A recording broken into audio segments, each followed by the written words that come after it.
बोले श्री प्राणनाथ प्यारे की जय, श्री सतगुरु महाराज जी की जय। बंदो सतगुरु चरण को करू सो प्रेम प्रणाम।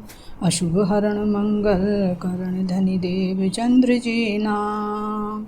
श्री प्राणनाथ सतगुरु परम विनय करू प्रणाम। उघरई विकट कपाट सुमरन जिनके नाम। श्री राम रतन सतगुरु मेरे काटो सकल कलेश। चरणों में करो वंदना हृदय करो परवेश। श्री प्राणनाथ निज मूलपति श्री मेहराज शुभ नाम। तेज कुंवर श्यामा युगल को पल पल करो प्रणाम, पल पल करो प्रणाम। बोले श्री प्राणनाथ प्यारे की जय, श्री सतगुरु महाराज जी की जय। धामधनी के लाडले व अत्यंत प्यारे आत्म संबंधी प्यारे सुंदर साथ जी, आप सबके चरणों में मेरा कोटि कोटि प्रेम प्रणाम जी। सुंदर साथ जी, अब हमारा विषय चल रहा है श्री कृष्ण जी की त्रिधा लीला।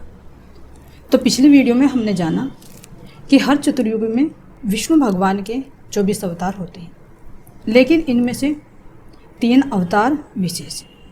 ये विशेष अवतार कौन सी, किसकी बात कर रहे हैं हम? इसी 28वें द्वापर की बात, जिसमें श्री कृष्ण जी का अवतार हुआ है। तो 24 अवतारों में से 3 अवतार विशेष हैं। एक श्री कृष्ण जी का अवतार, एक बुद्ध अवतार और एक है कल के अवतार, जिसको निष्कलंक बुद्ध अवतार भी कहते हैं। तो हमारा विषय चल रहा है कि जो 28वें द्वापर में श्री कृष्ण जी का प्रकटीकरण हुआ, तो उनके अंदर 3 शक्तियों ने कार्य किया जब अवतार हुए विष्णु भगवान के। तो विष्णु भगवान का अवतार कौन सा माना जाता है? जब कंस के कारागार में विष्णु भगवान चतुर्भुज स्वरूप से देवकी और वसुदेव को दर्शन देते हैं। जो तारतम वाणी के अंदर भी महाराज जी कह रहे हैं कि अवतार एक श्री कृष्ण जी का मूल मथुरा प्रकटिया जी है। दीदार देवकी और वसुदेव को दिया चतुर्भुज ए, यानी जिस चतुर्भुजी स्वरूप में विष्णु भगवान ने दर्शन दिए, तो वो एक अवतार विष्णु भगवान का माना गया। तो ये 21वां अवतार, लेकिन इसकी लीला बाद में होगी, जो द्वारिका और मथुरा की लीला होगी। अब ये 21वां अवतार और 22वां अवतार उसके बाद आता है बुद्ध अवतार, 23वें अवतार धनी देवचंद जी और 24वें अवतार महामति श्री प्राणनाथ जी। अब इसके बीच में जो लीला होती है 11 वर्ष और 52 दिन, उस लीला को महाराज जी ने अलग निकाला है। उन स्वरूप के अंदर ही इन तीनों पुरुषों की लीला हुई है। इसीलिए इस अवतार इन 11 वर्ष और 52 दिन की जो श्री कृष्ण जी की लीला हुई है, तो इस लीलाओं को और इस समय की शक्तियों को महाराज जी ने अलग वर्णन करके बताया कि जिस स्वरूप को नंद बाबा गोकुल में ले गए उसको अवतार ना कहिए, वसुदेव गोकुल ले चले ताको ना कहिए अवतार, सो तो नहीं इन हद का बेहद लीला है पार। इसको अवतार ना कहिए। क्यों? क्योंकि अब से पहले विष्णु के अवतार होते थे और यहाँ पर असुरों का संहार करते थे, लेकिन ये जो श्री कृष्ण जी का हुए प्रकटीकरण हुआ है, ये अलग है। इनके अंदर एक विशेष शक्ति है, इसीलिए इन अवतारों से अलग अवतार माने गए। तो ऐसी कौन सी शक्ति है? तो वे 3 शक्तियाँ जो हमारे शास्त्रों में त्रिधा लीला के बारे में वर्णन किया गया है, लेकिन अब तक खुलासा नहीं किया गया।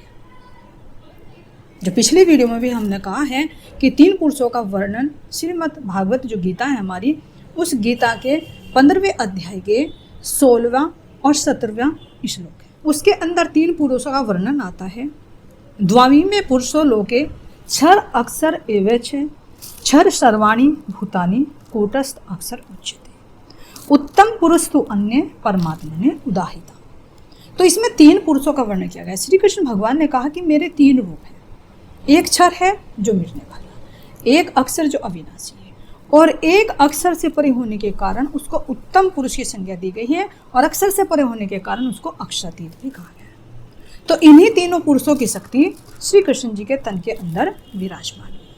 तो ये नहीं है कि श्री महामती जी ने ही, सतगुरु प्राणनाथ जी महाराज जी ने ही इसका खुलासा, मतलब अपनी मनगढ़ंत कोई कहानी बताई। शास्त्रों के अंदर जो रहस्य छिपे हुए थे उन रहस्यों को उजागर किया, क्योंकि उनके पास परमधाम की निज बुद्धि और अक्षर ब्रह्म की जागृत बुद्धि, उसके बल पर ही इन शास्त्रों के रहस्य का खुलासा हुआ है। तो शास्त्रों में भी लिखा हुआ है, अलग अलग लीलाओं का वर्णन है। कह रहे हैं कि गोकुल मथुरायाम च द्वारपत्य अनुक्रमांक कृष्ण लीला त्रिधा पोक्ता तत् हृदय अनेकदा। ये भी हमें शास्त्रों में वर्णन मिलता है। और एक साक्षी हमें हमारा जो बुद्ध गीता ग्रंथ है उसके श्रुति अध्याय का 10वां श्लोक है। उस 10वें श्लोक में ब्रह्मा जी नारद जी को श्री कृष्ण जी के अंदर निहित 3 शक्तियों का वर्णन करके बताते हैं। वे बताते हैं कि जो मथुरा में प्रकट हुए वे विष्णु भगवान हैं, लेकिन जिन्होंने गोकुल में लीला की वे अलग हैं। और वो लीला करने के बाद जब फिर द्वारिका में दोबारा से मथुरा में आते हैं, कंस का उद्धार करते हैं, वो शक्ति अलग है। और जो फिर जाकर द्वारिका की स्थापना करते हैं, असुरों का संहार करते हैं, वो शक्ति अलग है। लेकिन संकेत तो थे शास्त्रों में, लेकिन सौपन की बुद्धि होने के कारण उनका कोई खुलासा नहीं कर पाया। ये सब पूर्ण ब्रह्म परमात्मा ने ही इंद्रावती जी के धाम हृदय में विराजमान होकर इन सब रहस्यों का उजागर किया है। तो सुंदर साथ जी, पिछली वीडियो में हमने देखा जो श्री कृष्ण जी के अंदर है 3 शक्तियां, 3 पुरुष हैं। तो उन तीनों पुरुषों की शक्तियों के आने का कारण हमने जाना। अगर इसको संक्षेप में ले तो यही कहेंगे कि उसका कारण क्या है कि सर्वप्रथम तो विष्णु भगवान जो देवकी और वसुदेव के पूर्व जन्म के तप के कारण उनको पुत्र रूप में प्राप्त हुए। तो विष्णु भगवान की शक्ति भी श्री कृष्ण जी के तन के अंदर रही।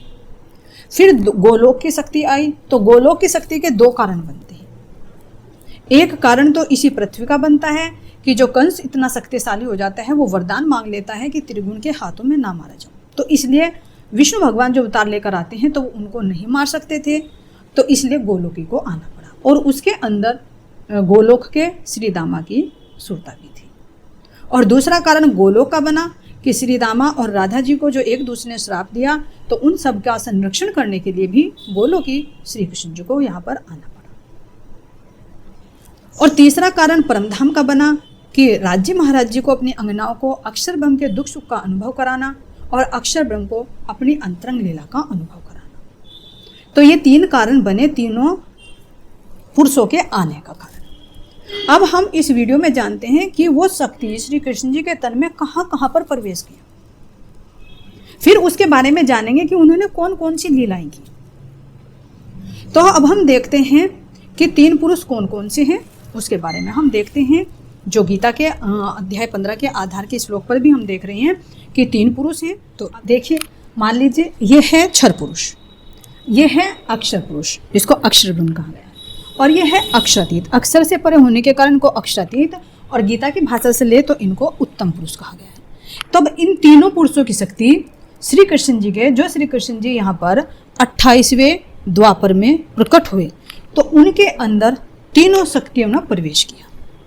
अब वो कैसे कैसे प्रवेश किया उसका वर्णन देखते हैं। मान लीजिए ये मृत्युलोक है, तो मृत्युलोक में एक है मथुरा, एक है गोकुल। तो सर्वप्रथम हम देखते हैं कि जो अवतार होते हैं विष्णु भगवान का अवतार होता है। जो भी बताया कि कारण क्या बनता है कि देवकी और वसुदेव के पूर्व जन्म के तप के कारण विष्णु भगवान उनको पुत्र रूप में प्राप्त होते हैं। तो सर्वप्रथम यहाँ पर ये बहुत गहन विषय है, इसको ध्यान से देखना है, सुनना है, समझना है कि जब श्री कृष्ण जी के रूप में विष्णु भगवान प्रकट होते हैं तो उनके प्रकट होने से पहले चतुर्भुजी स्वरूप देवकी और वसुदेव को दर्शन देते हैं।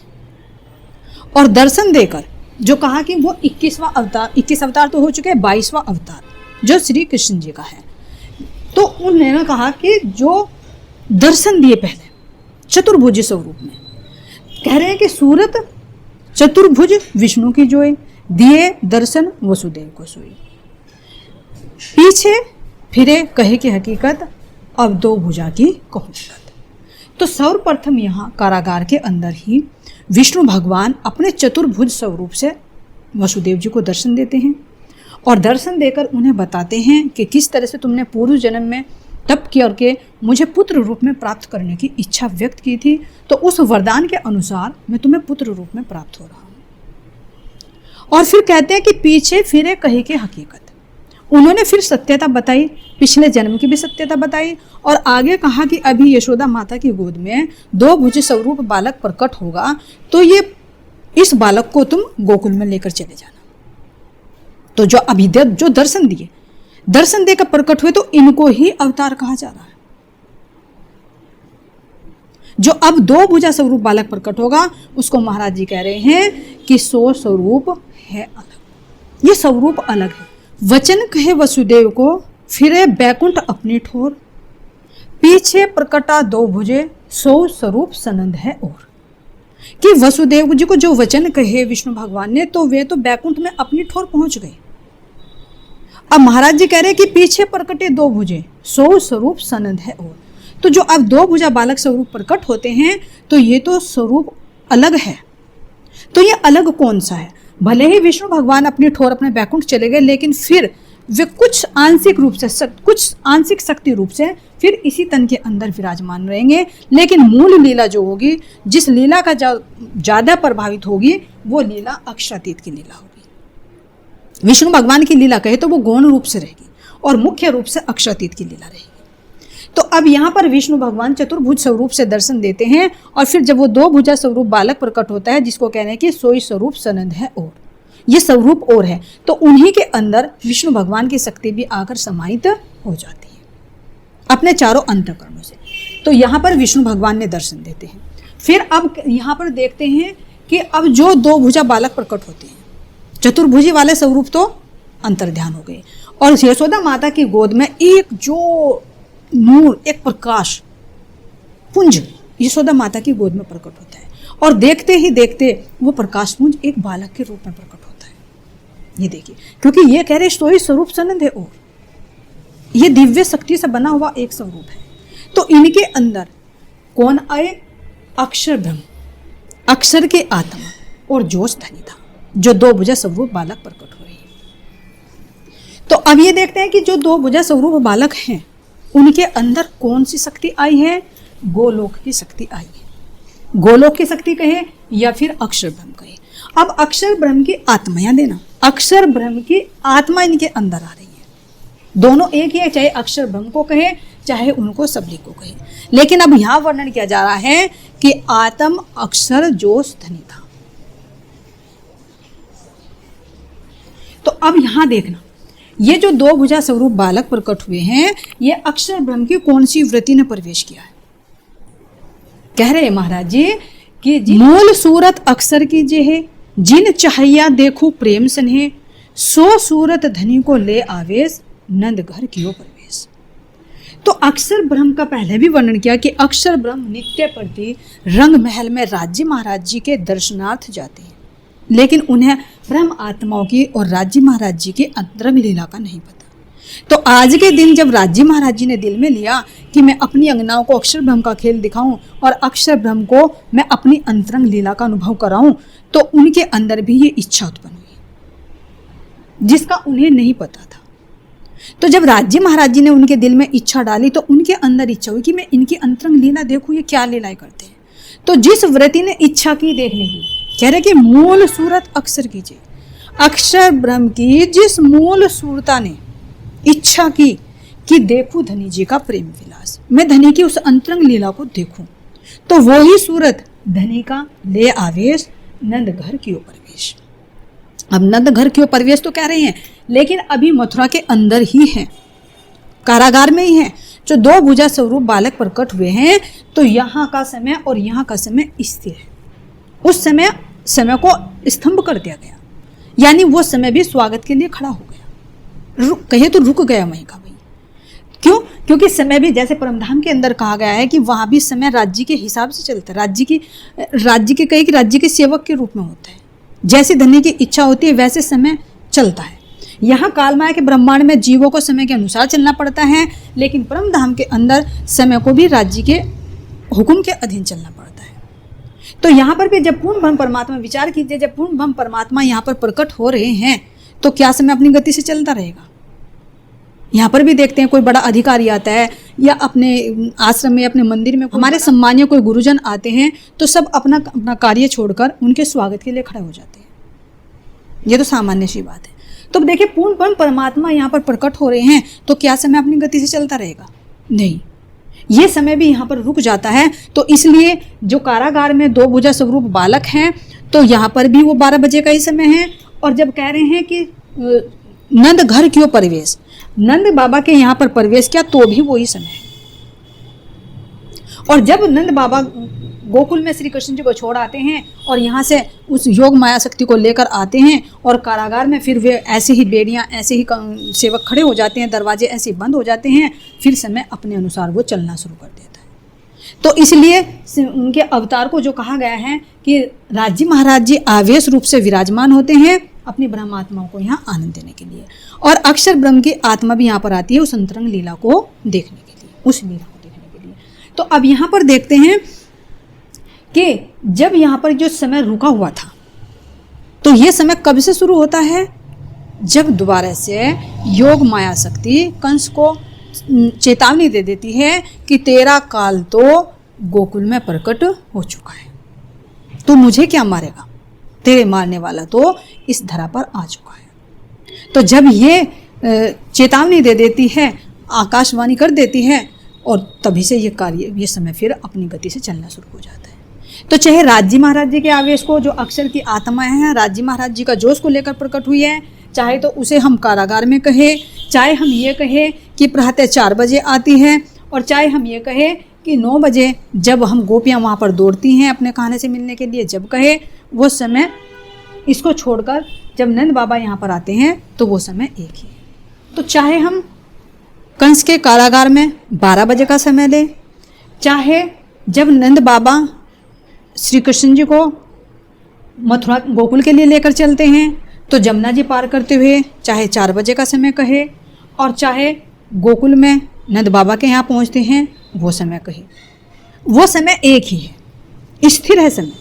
तो इसलिए सबको 12 बजे ही माना जाता है। इसलिए हमारे मंदिरों में भी सब जगह, चाहे विष्णु रूप में कोई श्री कृष्ण जी का अवतरण मान रहा है, चाहे कोई गोलोकी के रूप में मान रहा है, और चाहे जो हम प्रणामी हैं, निजानंदी हैं, चाहे हम अक्षरातीत के रूप में मान रहे हैं, वो 12 बजे का समय है, क्योंकि इसी समय हमारे राज्य महाराज जी का आवेश इनके अंदर प्रवेश कर जाता है।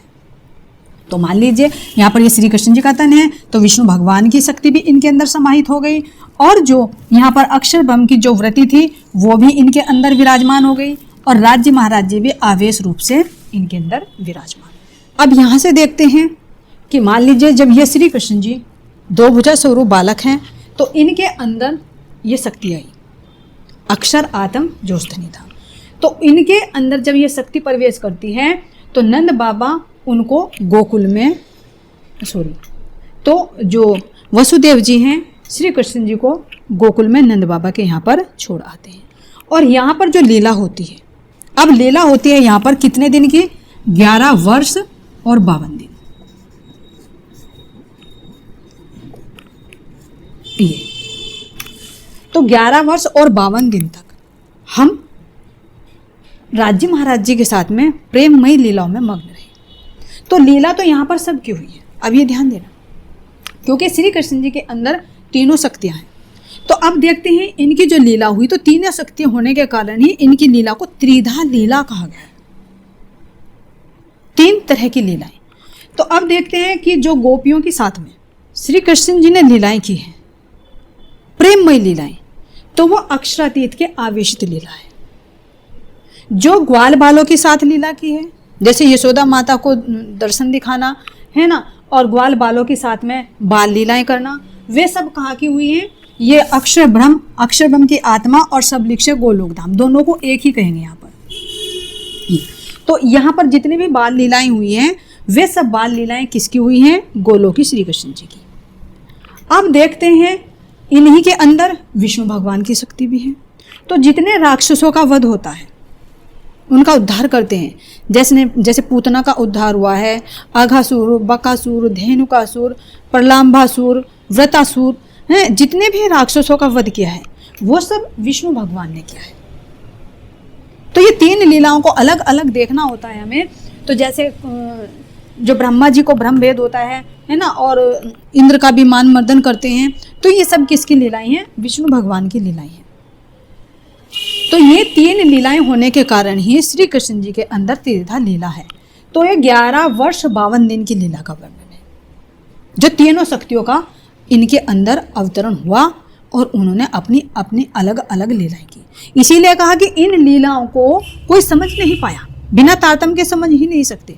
इसीलिए ये पूर्ण ब्रह्म परमात्मा की लीला भी सबने यही समझा कि जो यहाँ सतलोक से विष्णु भगवान का जो अवतार होता है तो वो विष्णु भगवान ही है। इसीलिए कह रहे हैं कि ब्रह्म लीला, जो ब्रह्म ने यहाँ पर आकर गोपियों के साथ में प्रेममय लीलाएं की हैं, तो ब्रह्म लीला ढपी हती अवतारों दरमियान, सो फेर अपनी आय के प्रकट करी पहचान, कि ये ब्रह्म लीला ढप गई, क्योंकि कोई भी इनके अंदर निहित शक्ति को समझ नहीं पाए कि आखिर श्री कृष्ण जी के अंदर कौन कौन सी शक्तियां थी। इसका खुलासा तो श्री जी ने ही किया है। तो अब देखते हैं कि 11 वर्ष और 52 दिन तक ये हमारी प्रेममय लीला है।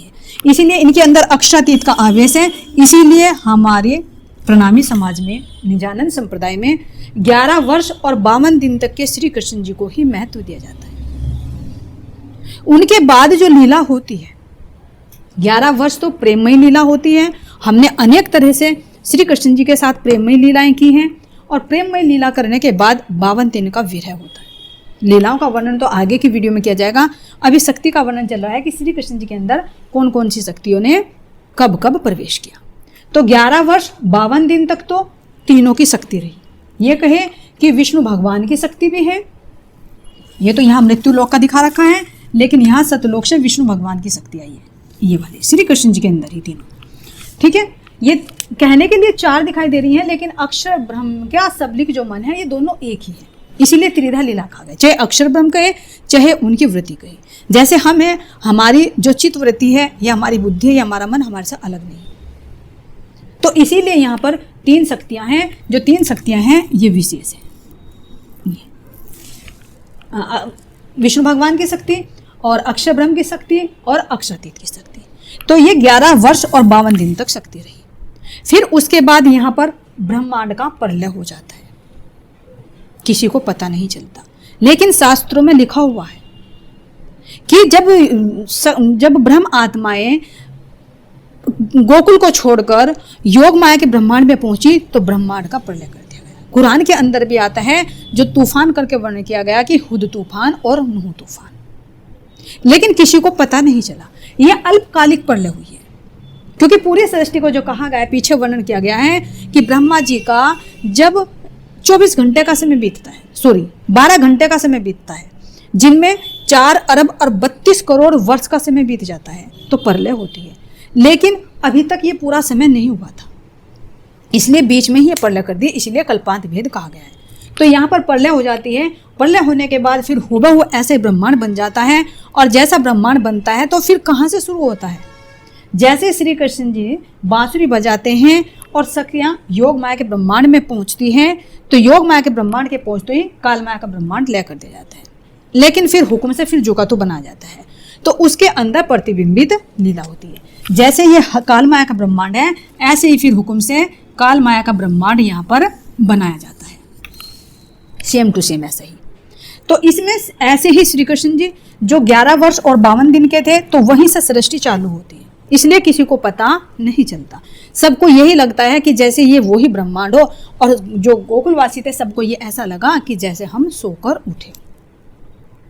तो ऐसे ही जितने ग्वाल बाल थे, जितनी गोपियां थी, सब झुकी तो रही, लेकिन इनके अंदर राज्य महाराज्य का आवेश नहीं रहा। क्योंकि यहाँ पर जो श्री कृष्ण जी थे, तो श्री कृष्ण जी के अंदर का आवेश जब योग माया में पहुंचा, तो वो तो योग माया से परमधाम में चला गया। और हम जो सखियां थी श्री कृष्ण जी के साथ में, जो गोपियां थी, गोपियों के अंदर हम ब्रह्मात्मा आई थी परमधाम से। राधा रानी के अंदर श्यामा जी की सूरता थी, और यहाँ अक्षरधाम से उनकी 24,000 वृत्तियाँ थी, तो वे तो रह गई। लेकिन यहाँ पर हम राज्य के आवेश की बात कर रहे हैं, हम गोपियों की बात कर रहे हैं। हमने यहाँ पर रास खेला, रास खेलने के बाद में हम यहाँ पर चली गई, और जाने के बाद में जब इच्छा अधूरी रही, तो यहाँ पर यह तीसरा ब्रह्मांड हुबहू बना। तो अब श्री कृष्ण जी यहाँ पर जो ये 11 वर्ष और 53वें दिन से ये लीला शुरू होती है, तो यहाँ से प्रतिबिंबित लीला शुरू होती है। महाराज जी कह रहे हैं, प्रतिबिंब लीला तादिन थे, फेर के गोकुल आए, चले द्वारिका मथुरा, बैठे बैकुंठ जाए। यहाँ पर लीला होती है तीसरे ब्रह्मांड के अंदर कि प्रतिबिंब लीला तादिन से फेर के गोकुल आए। तो इसी तरह से यहाँ पर मथुरा बनती है, इसी तरह से यहाँ पर गोकुल बनता है। तो 11 वर्ष और 52 दिन के बाद जब 53वां दिन शुरू होता है, यहाँ से 53वें दिन में सर्वप्रथम रास के ब्रह्मांड से शुरू होता है। और रास लीला खेलने के बाद फिर यहाँ पर वृंदावन से कहाँ जाते हैं, मान लीजिए इसी के अंदर यहाँ पर ये वृंदावन है, तो वृंदावन में रास खेलने के बाद में फिर कहाँ पर आते हैं, गोकुल में। तो इसलिए कह रहे हैं कि प्रतिबिंब लीलाता दिन थे, फेर के गोकुल आए, फिर चले द्वारिका मथुरा, बैठे बैकुंठ जाए। तो यहाँ तीसरे ब्रह्मांड में श्री कृष्ण जी हूबहू होते हैं, लेकिन इनके अंदर लीला होती है किसकी, गोलोकी की लीला आती है। यहाँ पर अक्षरातीत का आवेश नहीं होता, गोलोकी की लीला होती है और विष्णु भगवान की शक्ति होती है। तो यहाँ पर दो की शक्ति रही। अब ये कहें यहाँ पर किसकी शक्ति रही, एक तो गोलोकी श्री कृष्ण जी, गोलोकी शक्ति, और विष्णु भगवान की शक्ति, ये। तो यहाँ पर ये दो शक्ति रही। यहाँ पर 3 शक्ति थी, किस किसके, अक्षरातीत की शक्ति, अक्षरातीत, अक्षर और विष्णु भगवान। ये देखिए, तो 11 वर्ष और 52 दिन तक तो अक्षरातीत, अक्षर और विष्णु भगवान 3 की शक्तियों ने कार्य किया है। फिर जो प्रतिबिंबित लीला हुई है उनके अंदर गोलोक की शक्ति और विष्णु भगवान की शक्ति ने कार्य किया है। लेकिन इसी तीसरे ब्रह्मांड के अंदर जब यहाँ पर 11 दिन की लीला हो जाती है, ये 11 वर्ष और 52 दिन की है, तो यहाँ पर कितनी लीला करी है, 11 दिन की लीला, जिसमें 7 दिन तो गोकुल में ब्रज लीला की और 4 दिन मथुरा में। 4 दिन मथुरा में क्या क्या लीला की है, जैसे वहाँ कंस के यहाँ जाते हैं तो वो जो 2 पहलवान होते हैं, प्रथम तो कुबलियापीड़ हाथी को मारते हैं, फिर जो चाणूर और मुष्टिक होते हैं 2 पहलवान, उनका उद्धार करते हैं और फिर कंस का उद्धार करते हैं। ये सब किसकी लीला हुई है, ये गोलोकी की लीला हुई है। तो जब यहाँ पर फिर जो उग्रसेन है उनको तिलक करते हैं और फिर जो देवकी और वसुदेव है उनको कारागार से मुक्त करते हैं। तो जब ये सारा कार्य करके 4 दिन की लीला होती है, ये सारा कार्य करके फिर गोलोकी की शक्ति चली जाती है और केवल विष्णु भगवान की शक्ति रह जाती है। तो वो विष्णु भगवान की शक्ति फिर कहाँ पर चली जाती है, जब यहाँ 4 दिन मथुरा में लीला करते हैं तो वो शक्ति गोकुल में आकर राधा रानी के अंदर ही समाहित हो जाती है। जो गोकुल में श्राप मिला हुआ था कि तुम्हें 100 वर्ष तक तड़पना पड़ेगा, तो श्राप पूर्ति करने के कारण गोलोकी श्री कृष्ण जी जो वादा करके जाते हैं कि मैं 4 दिन में वापस आ जाऊंगा, तो सबको ये लगा कि वो नहीं आए, लेकिन वे सूक्ष्म रूप से आए। तन तो मथुरा में रहा, फिर द्वारिका में गए, रुक्मिणी से शादी की, लेकिन यहाँ पर उनकी शक्ति, गोलोकी की शक्ति राधा रानी के अंदर ही आकर समाहित हो गई। सब सखियां, इसीलिए तो उद्धव की बात उन्होंने नहीं मानी। उन्होंने कहा अरे वो श्री कृष्ण तो दूसरा है जिसकी तो बात कर रहा, हमारे श्री कृष्ण जी तो हमारे पास है। लेकिन फिर भी श्राप के अनुसार उनको वीरा का दंश झेलना पड़ा। तो ये सुंदर साथ जी, ये 11 दिन की लीला प्रतिबिंबित लीला है, जिसमें 7 दिन की गोकुल में ब्रज लीला हुई है और 4 दिन में मथुरा की लीला हुई है, जिसमें कंस का उद्धार किया जाता है। फिर उसके बाद यही श्री कृष्ण जी का तन है। फिर 112 वर्ष तक मथुरा से फिर द्वारिका जाते हैं और द्वारिका में जाकर कितने राक्षसों का संहार करते हैं। जो भौमासुर राक्षस है वो 16,000 कन्याओं को जो कैद कर रखते हैं, उनको उसके बंधन से मुक्त कराते हैं, उन सबका पानी ग्रहण करते हैं। और जो रुक्मणी है, सत्यभामा है, जो 8 पटरानियां हैं, उनसे भी विवाह करते हैं। तो ये सब यहाँ पर कार्य केवल किसका होता है, विष्णु भगवान का। तो ये 112 वर्ष तक जो लीला होती है वो केवल विष्णु भगवान की लीला है। देखिए, लेकिन इसका एक कारण और बनता है जो पिछली वीडियो में छूट गया था।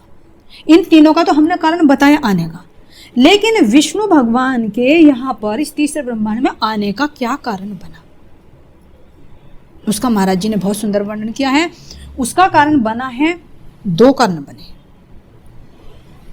एक कारण तो यहाँ पर जो रास हुआ है, तो जो यहाँ पर अव्यकृत ब्रह्म में वेद ऋचाएं हैं, तो वेद ऋचाओं ने जो यहाँ पर इसके अव्यकृत के महाकारण में रास लीला का प्रतिबिंब पड़ा, तो उस रास लीला को अपने साथ करने की इच्छा व्यक्त की।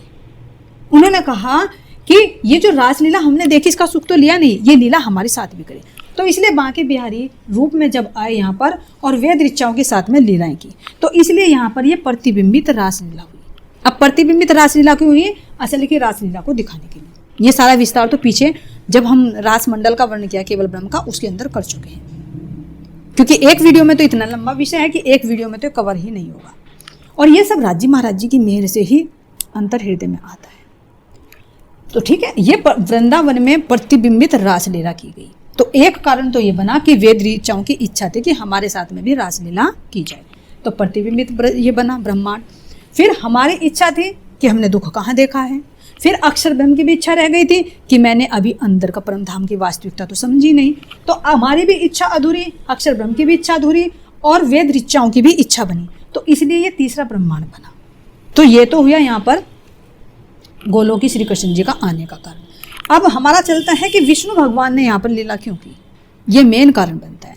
ये मेन कारण हमारे तारतम्य वाणी के अंदर भी आता है कि महाराज जी कह रहे हैं कि एक बार क्या होता है, विष्णु भगवान जो हैं अपने लोक में बैठे हुए ध्यान करते रहते हैं ब्रज का, लेकिन लक्ष्मी जी को पता नहीं होता।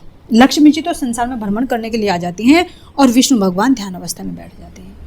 तो एक दिन क्या होता है, वे बहुत गहन ध्यान अवस्था में चले जाते हैं और जब लक्ष्मी जी वापस लौट कर जाती है तो वो देखती है, अरे ये किसका ध्यान कर रही हैं। तो वे कहती हैं कि प्रभु मैं तो आपको ही सब कुछ समझती थी, आप ही मेरे सर्वेश्वर हो, आप ही सबके सर्वेश्वर हो, लेकिन आप किसका ध्यान करते हो? यानी आप ध्यान करते हो तो आपसे बड़ा भी कोई होगा, मुझे आप बताइए आप किसका ध्यान करते हो? तो विष्णु भगवान बताते हैं कि मैं तुम्हें नहीं बता पाऊंगा। अब लक्ष्मी जी कहती है कि आप मेरे से इतना भेदभाव क्यों रख रहे, क्या मैं उसका पात्र नहीं हूँ? अगर मैं उसका पात्र नहीं हूँ तो मैं क्या करूँगी, मैं तप करूँगी और तप करके मैं अपने आप को उस लायक बनाऊंगी। तो लक्ष्मी जी उनसे बहुत रिक्वेस्ट करती है, लेकिन वे नहीं बता पाते। वो क्यों नहीं बताते? क्योंकि उनके पास तारतम्य ज्ञान का प्रकाश नहीं था। ध्यान तो करते थे लेकिन उसको व्यक्त नहीं कर सकते थे। तो उन्होंने कहा लक्ष्मी जी ने कि मैं 7 कल्पांत तक तप करूँगी। तो विष्णु भगवान ने कहा 7 नहीं, आप चाहे 100 कल्प तक भी, 1000 कल्प तक भी तप करो तो भी आपको मैं ये बात नहीं बता पाऊंगा। तो यहाँ पर केतुमाल खंड में लक्ष्मी जी तप करती है और तप करने के बाद जब बहुत समय बीत जाता है, 7 कल्प का समय बीत जाता है, पृथ्वी कांपने लगती है, तो ब्रह्मा जी विष्णु भगवान को लेकर जाते हैं और उनको मनाकर लाते हैं और विष्णु भगवान तब उनको वरदान देते हैं कि आने वाले समय में मैं तुम्हें बताऊंगा कि मैं किसका ध्यान करता हूँ। तो उनका बताने के लिए कि मैं किसका ध्यान करता हूँ, उसको बताने के लिए विष्णु भगवान को यहाँ पर आना पड़ा और रुक्मणी जी लक्ष्मी जी की जो शक्ति है वो रुक्मणी के रूप में आई। तो इसीलिए माधवपुर में जब श्री कृष्ण जी और रुक्मणी का विवाह होता है और जो महिलाएं हैं वे मंगल गीत गाती हैं गोकुल के, तो जब विष्णु भगवान मूर्छित हो जाते हैं और जब मूर्छित हो जाते हैं तो तब लक्ष्मी जी समझ जाती है, अरे मेरे प्रभु उसका ध्यान करते हैं, क्योंकि उनकी सूरता को वे अपने साथ खींच लेते हैं और उनको उस गोलोक का दर्शन कराते हैं जिसका वे ध्यान करते हैं। तो वो कौन सी लीला है?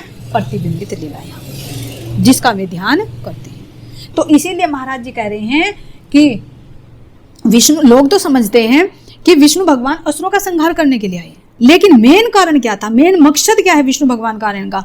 यहाँ पर लक्ष्मी जी को यह दिखाना कि मैं किसका ध्यान करता हूँ। तो इसीलिए तारतम्य वाणी के अंदर श्री जी कहते हैं कि ए हुक्मे कई असुर उड़ावे ऐसा बल है बैकुंठ राय। ए हुक्मे कई असुर उड़ावे ऐसा बल है बैकुंठ राय, लोग क्या समझे अंदर की बात, आए लक्ष्मी जी को दिखाने साक्षात। जी देखिए कितनी सुंदर बात कह रहे हैं महाराज जी कि लोग अंदर की बात नहीं समझते, ये सोच रहे कि असुरों का संहार करने के लिए आए। असुरों का संहार तो किया, लेकिन मेन मकसद क्या था उनका? आए लक्ष्मी जी को दिखाने साक्षात। वो दिखाने के लिए आए मैं कि किसका ध्यान करता हूँ। तो उसको दिखाने के लिए यहाँ पर विष्णु भगवान आते हैं और यहाँ पर 112 वर्ष तक जो लीला करते हैं, रुक्मणी के साथ में रहते हैं, जो उनकी 8 विशेष पटरानियाँ हैं, और 16,000 हैं, तो 16,108 पटरानियों के साथ में जो लीलाएं करते हैं वो सारी लीलाएं किसकी हैं? विष्णु भगवान की। तो इस तरह से श्री कृष्ण जी के तन में ये शक्तियों का अवतरण हुआ और यही कृष्ण तत्व है। ध्यान देना सुंदर साथ जी, ये कहते हैं कि कृष्ण सब कोई कहे पर भेद ना जाने कोई, एक भेद बैकुंठ का, दूजा है गोलोक और तीजा धाम अखंड का, कहत विवेक पुराण। ये विवेक से समझा जाता है जो पुराणों में लिखा हुआ है, वेद शास्त्रों में लिखा हुआ है, और ये ही कृष्ण तत्व है। अब इनकी वास्तविकता को समझकर जो भक्त जिसको भजेगा उसी के लोक को प्राप्त होगा। ये अगर यहाँ विष्णु भगवान का स्मरण करते हैं, उनकी शक्ति को समझकर पूजा करते हैं तो वैकुंठ में जाएंगे।